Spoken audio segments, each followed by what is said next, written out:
प्रिय विद्यार्थियों नमस्कार। आज की ऑनलाइन क्लास में आपका स्वागत है। प्यारे बच्चों, अपना लेसन 9 चल रहा है, प्रकाश लाइट, और लेसन 9 में हम पढ़ रहे हैं अवतल दर्पण से वस्तुओं के प्रतिबिंब का निर्माण। तो आज की ऑनलाइन क्लास में हम अवतल दर्पण से वस्तुओं के प्रतिबिंब का निर्माण पढ़ते हैं कि किस तरह अवतल दर्पण से वस्तुओं के प्रतिबिंब बनते हैं। तो पीछे की ऑनलाइन क्लास में मैंने आपको एक शॉर्ट तरीका बताया था, एक सारणी, एक टेबल बनाई थी, हमने 6 स्थिति बताई थी। उन स्थितियों का हम आज की ऑनलाइन क्लास में अध्ययन कर रहे हैं। स्थिति नंबर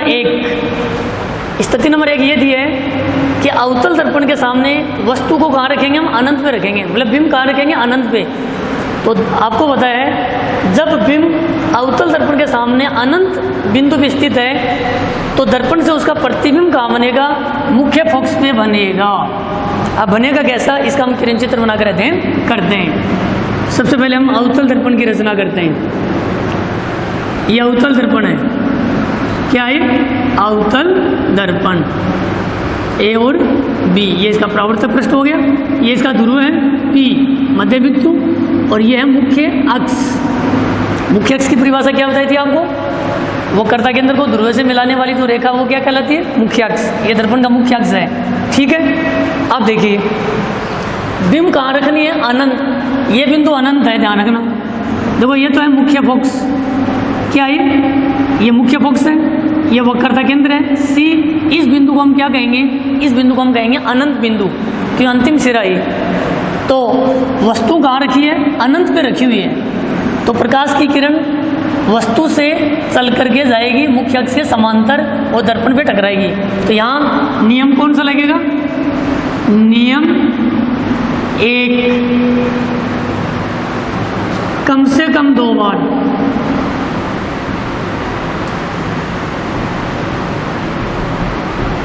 यहाँ जब वस्तु अनंत पे हो तो आपको कौन सा नियम लगाना है? पहला नियम लगाना है। आपको मैंने पीछे गोलीय दर्पण से प्रकाश के परावर्तन के 4 नियम पढ़ाए हैं। उन नियमों को यहाँ आपको अप्लाई करना है, मतलब लागू करना है। यहाँ कौन सा नियम लागू होगा? तो यहाँ आपको नियम 1 लगाना है, और पहला नियम कम से कम कितनी बार लगाओगे? 2 बार। बाकी आप 2 से ज़्यादा बार भी लगा सकते हो। तो पहला नियम क्या है? देखो वस्तु यहाँ अनंत पे है तो प्रकाश की किरण यहाँ से चलेगी अनंत से। तो जब भी कोई प्रकाश की किरण मुख्य अक्ष के समानांतर दर्पण पे आपतित होती है तो हमने पढ़ा है कि परावर्तन के बाद वो फोकस में से गुजर जाती है। ये पहला नियम है। ये कौन सा नियम है? ये पहला नियम अपना। अब यही नियम एक बार और लगाओ आप, या नीचे से लगाओ। ये अनंत बिंदु है तो प्रकाश की किरण अनंत से चलेगी मुख्य अक्ष के समानांतर। ये भी देखो मुख्य अक्ष से समांतर जा रही है, दर्पण से टकरा रही है। परावर्तन के बाद ये भी फोकस बिंदु में से गुजर जाती है। ये आपतित किरण है, ये परावर्तित किरण है। ये आपतित किरण है, ये परावर्तित किरण है। अब ये देखो ये दोनों परावर्तित किरण एक दूसरे को एफ बिंदु पे काट रही है। कहाँ काट रही है? मुख्य फोकस पे। तो प्रतिबिंब कहाँ बन गया? मुख्य फोकस पे प्रतिबिंब बन गया। तो ये याद रखना, जब बिंब अनंत पे हो, बिंब कहाँ रखी हो? वस्तु अनंत बिंदु पे, ठीक है। तो प्रतिबिंब कहाँ बनेगा? वस्तु का दर्पण के सामने मुख्य फोकस पे बनेगा। कौन सा नियम लगेगा? पहला नियम। और पहला नियम आप कम से कम 2 बार लगाओगे। देखो ये भी पहला नियम है और ये भी पहला नियम है। तो पहला नियम कम से कम 2 बार लगाना है। तो ये है वस्तु अनंत पे हो तो प्रतिबिंब फोकस पे बनेगा। अब ये प्रतिबिंब कैसा बना?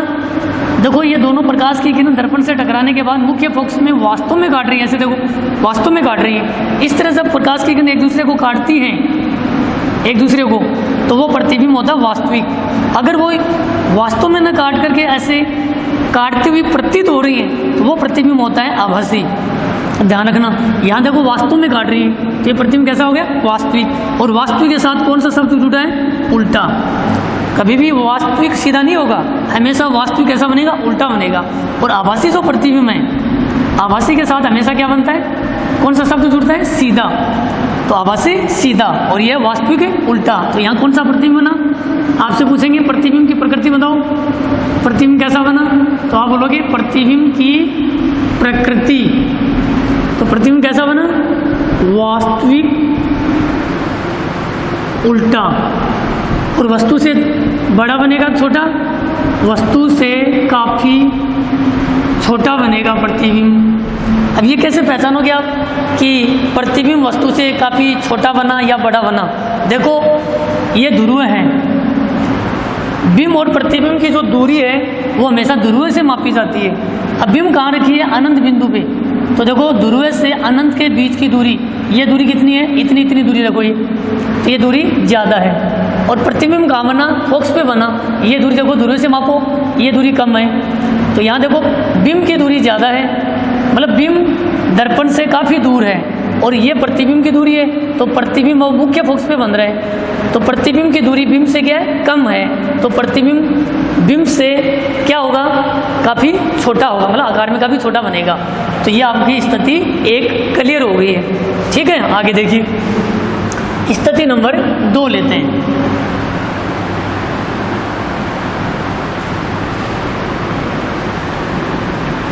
इनको अच्छी तरह समझो, एग्जाम में इनमें से काफ़ी बार पूछ लेते हैं। प्रतिबिंब की रचना करना। दूसरा पॉइंट देखिए, बिंब मुख्य फोकस पे रखी हो तो प्रतिबिंब कहाँ बनेगा? आपको बताया था मैंने, प्रतिबिंब बनेगा अनंत पे। प्रतिबिंब कहाँ बनेगा? अनंत पर। ये ध्यान रखना। अवतल दर्पण दिया हो और आपको ये कहा जाए कि बिंब अवतल दर्पण के सामने कहाँ रखो? मुख्य फोकस पे रखो। तो जब अवतल दर्पण के सामने बिंब हम मुख्य फोकस पे रखेंगे तो उसका प्रतिबिंब कहाँ बनेगा? अनंत पे बनेगा। देखिए किरण चित्र, ये अपना दर्पण है अवतल। अवतल दर्पण की क्या पहचान है? इसके उभरे पृष्ठ पे परावर्तक पदार्थ की पॉलिश होती है। ये इसका मुख्य अक्ष है, ये ध्रुव हो गया P, ठीक है, और ये इसका है मुख्य फोकस F मुख्य फोकस। ये वक्रता केंद्र हो गया, ये अनंत बिंदु हो गया। ठीक है, अब वस्तु कहाँ रखनी है आपको? वस्तु बिंब को ही कहते हैं, तो बिंब कहाँ रखिए? मुख्य फोकस पे रखेंगे हम, ये मुख्य फोकस। तो आप क्या करोगे? बिंब को इस तरह दिखा देना दर्पण के सामने, ये मुख्य फोकस है, ये बिंदु, और वस्तु कहाँ है? दर्पण के सामने मुख्य फोकस पे रख दिया हमने।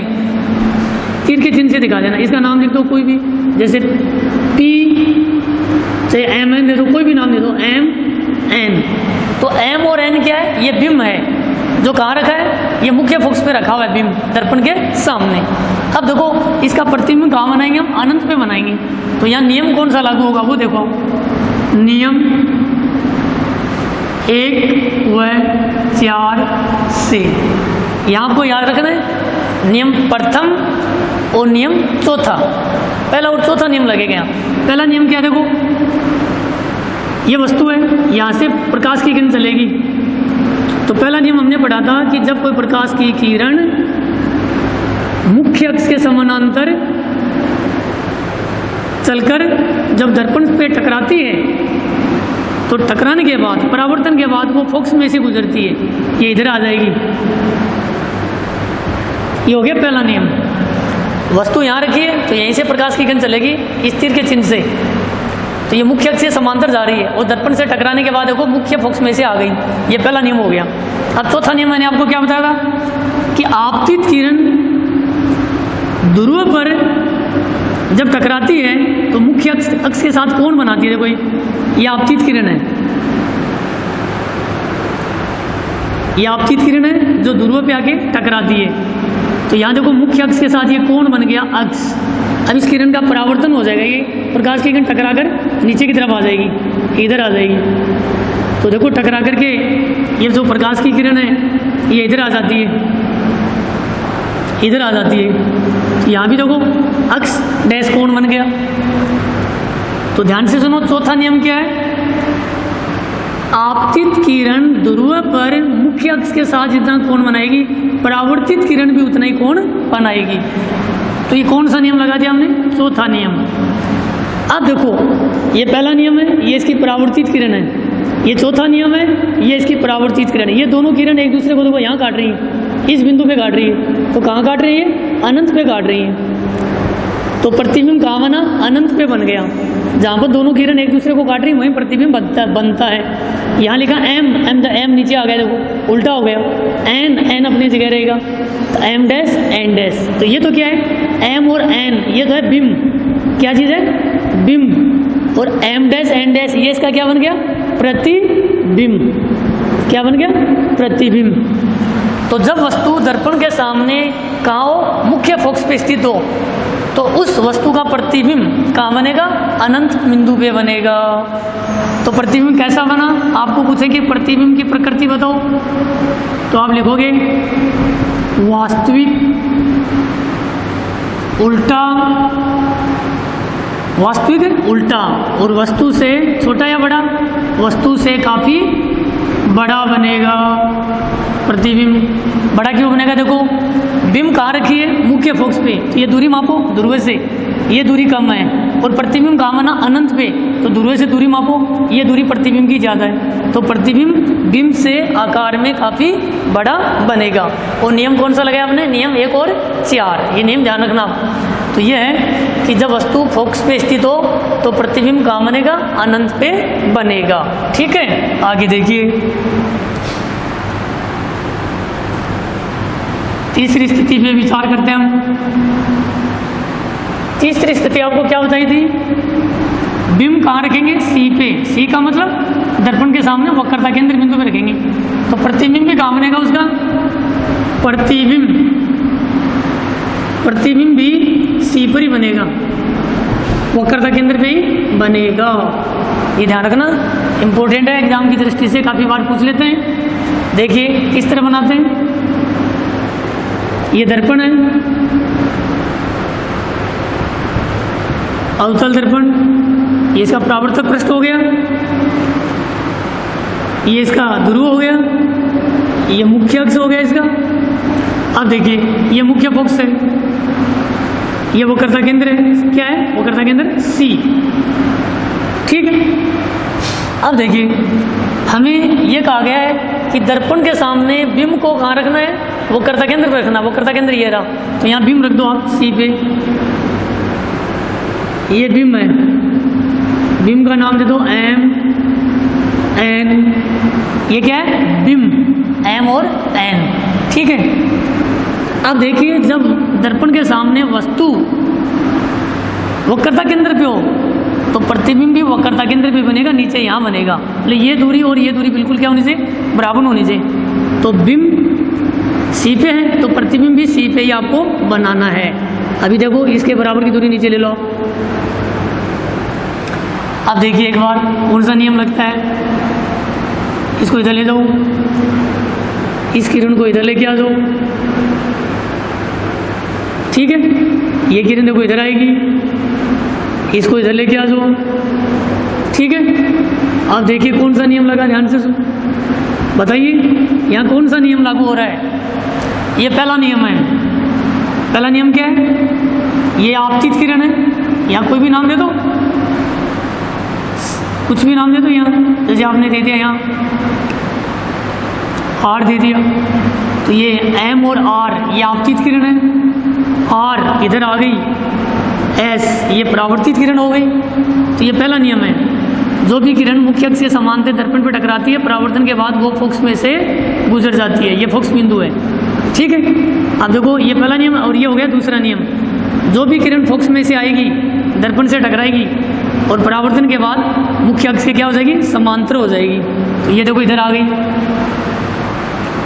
यू वी, तो U और V ये परावर्तित किरण है, M और U ये आपतित किरण है। ठीक है, तो ये दोनों किरणें, ये दोनों परावर्तित किरणें एक दूसरे को यहाँ काट रही हैं, एक दूसरे को यहाँ काट रही हैं।